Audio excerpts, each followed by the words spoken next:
오늘 또 고맙습니다. 저는 교실을 떠난 국어교사 박전현입니다. 원래 수능 특강에 특히 많습니다. 우리가 잘 못 본 작품들이 많이 나오는데요. 이 작품도 마찬가지입니다. 이런 작품은 내용을 일단 이해해 놓는 게 중요합니다. 제 강의 들으면 충분합니다. 자, 고전 소설 소현성록입니다. 자, 이름입니다. 소현성의 집안 이야기입니다. 송나라 3대에 걸친 가정 갈등 이야기입니다. 도움되는 국어 자료 만들어 보겠습니다. 공감, 구독해 주시면 감사하겠습니다. 가부장적 가족 질서를 요구하는 사회. 송나라 3대에 걸친 가정 갈등 이야기입니다. 황제보다 힘이 센 신하 소현성, 자, 소현성록 해설입니다. 가부장적 가족 질서를 강조하는 내용, 지금 보면 어이없죠. 이 소설로 유교적 가족 질서를 유지하고 싶었는지도 모르겠습니다. 작품은 비슷한 사건들이 생기고 해결하는 것이 반복됩니다. 굉장히 긴 소설인데요. 여기 나오는 내용만 이해하면 충분합니다. 최초의 대하 소설이라 할 만큼 긴 소설이기도 합니다. 따라서 읽어낼 수 있는 능력이 필요합니다. 전편 보는 것은 낭비입니다. 수특에 나오는 내용 이해할 수만 있으면 됩니다. 그리고 활동하기 문제 풀어보세요. 이해의 배경입니다. 이 작품은 17세기 가부장제 강화와 가문 중심의 사회적 분위기 속에서 소시 가문의 수호와 번영을 다루고 있는 국문 장편 소설로 한 가문의 3대에 걸친 이야기를 서술하고 있습니다. 일대 현성, 이 작품의 제목이 소현성이죠. 2대인 윤경과 운성, 요걸 알고 이제 본문을 보면 이해가 됩니다. 3대인 세명과 세광을 중심으로 가족 구성원들이 겪는 갈등과 그 해결이 유교 사상 및 남성 중심의 가부장적 가치관을 바탕으로 전개되고 있습니다.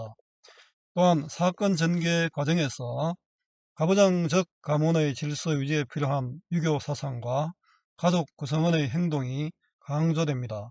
이런 이유로 이 작품은 당대 가부장적인 가족 제도의 행동 규범을 제시하는 수신서, 수신서는 몸을 닦는 책이라는 뜻이지 않습니까?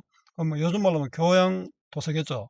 교양 도서 역할을 담당한 것으로 평가받기도 합니다. 작품 줄거리입니다. 자, 이 작품은 송나라 태종 시절 8대 독자였던 저사 소강이 등장한 후, 소강이 등장했지만 실제는 아들 현성의 이야기입니다. 그 자식인 월영과 고영 그리고 소현성을 시작으로 하여 3대에 걸친 소시 가문의 이야기가 펼쳐지는 장편 가문 소설입니다. 월영, 교영, 소현성 등의 일대를 시작으로 운경, 운성, 운명, 수빙, 운경과 운성은 남자고 남자 여자입니다.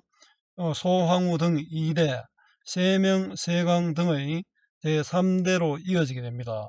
3대에 걸친 이야기 중 두 번째 세대 이야기가 양적 질적으로 가장 많은 비중을 차지하며 등장인물도 많습니다.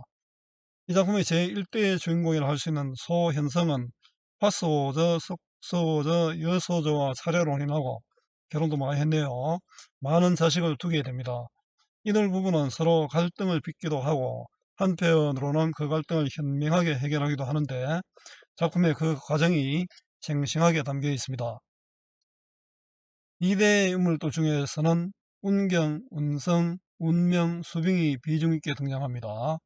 운경과 관련된 부분에서는 위소저와의 혼인 이후에 야기되는 고난과 그것의 극복 과정이, 운성과 관련된 부분에서는 형소저, 맹현공주, 소영 등과의 혼인 과정에서 겪는 고난, 혼인 이후 부인 간 갈등이 주로 제시됩니다. 그리고 임소저, 이소저를 비롯한 많은 부인을 둔 운명과 관련된 부분에서는 혼인 과정에서 겪는 고난 및 혼인 이후의 부인 간 갈등이 주로 제시됩니다. 비슷한 형태죠. 수빈과 관련된 부분에서도 혼인 이후의 시련이 등장하고요. 이러한 혼인 과정에서의 문제, 혼인 이후의 문제 등은 부부 간의 문제를 넘어 가문 간의 문제와도 연관되며 이를 통해 이야기가 확장됩니다. 작품은 3대 인물들의 행적을 마지막으로 마무리됩니다. 한눈에 보기입니다. 소현송록의 사회적 의미입니다. 이 작품은 가부장적인 가족 제도가 확립된 17세기에 창작된 것으로 알려져 있습니다. 이 작품에서 소현성의 가족 구성원들이 겪는 갈등은 소현성과 그의 어머니에 의해 해결되거나 지금 이 작품에도 이 수특 부분에도 마찬가지입니다. 새로운 양상으로 전개되는데 이 둘은 모두 부모와 자식 간의 관계를 중시하는 유교 사상 및 가정의 대소사는 남성 가장이 정한다는 남성 중심의 가부장적 가치관을 지닌 인물입니다. 또한 황제의 딸인 맹현공주와 소씨 가문 사이에 벌어지는 갈등 서사에서는 왕권보다가 가부장적인 가족 제도의 권위가 중시되고 이 과정에서 가부장적 가문의 질서 유지에 필요한 유교 사상과 가족 구성원의 행동이 강조됩니다. 이런 이유로 이 작품은 당대 가부장적인 가족 제도의 행동 규범을 제시하는 수신서의 역할을 담당한 것으로 평가받습니다. 감상하기입니다. 성상이 두 눈을 높이 뜨고 크게 소리를 질렀다. 성상은 소현성입니다. 성상은 임금 바로 밑에 뱃설이죠. 성상의 분노를 행동으로 표현하고 있죠. 이건 분노가 느껴지죠. 소승상과 공주 며느리의 갈등을 보여줍니다. 소승상과 며느리의 갈등인데요. 참 좀 옛날 소설에서는 이런 거 잘 볼 수 없잖아요. 아무리 공주라도 이렇게는 못할 것이다. 이렇게는 내 말을 안 듣는 거죠. 소승상을 무시하는 공주입니다. 곁에 있는 이들은 빨리 공주를 잡아내려라. 공주를 붙잡아오라 이 말이죠. 황제의 딸 공주를 신하인 승상이 옥에 가두라고 명령합니다. 시아버지로서 며느리에게 하는 명령인데요. 이걸 통해서 왕권보다가 가족의 권위가 강조되는 상황을 알 수 있죠. 자, 그 다음에 뒷부분은 제가 해설 강의에는 생략했습니다. 블로그 또는 파일에서 확인하면 좋겠습니다. 정리하기입니다. 할례는 고전소설이고 또 가문소설입니다. 성격은 유교적이고 또 사실적입니다. 비현실적인 요소가 거의 없습니다. 주제는 본인을 둘러싼 소시 가문의 갈등과 해결입니다. 가문의 명예와 또 부모에 대한 효도, 부부의 예절 등을 중시하는 가문의 이야기입니다. 특징입니다. 전체적 작가 시점이고요. 배경은 시간은 북송 태조로부터 인종 때까지고 공간은 도성으로부터 40리 떨어진 자운산 소부라는 곳입니다. 가문 내 사건들을 3대에 걸쳐 전개하는 가문 소설이고 또 대하 소설입니다. 여러 명의 인물이 등장하여 여러 가지 이야기를 펼쳐 나갑니다.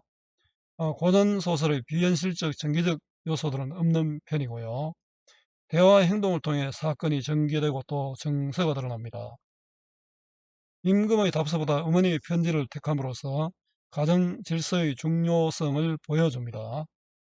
활동하기는 문제은행 활용하시면 됩니다. 수고 많았습니다. 제가 살아있는 한 좋은 자료로 보답하겠습니다. 네이버 구글 다음 어디서나 검색은 박전현입니다.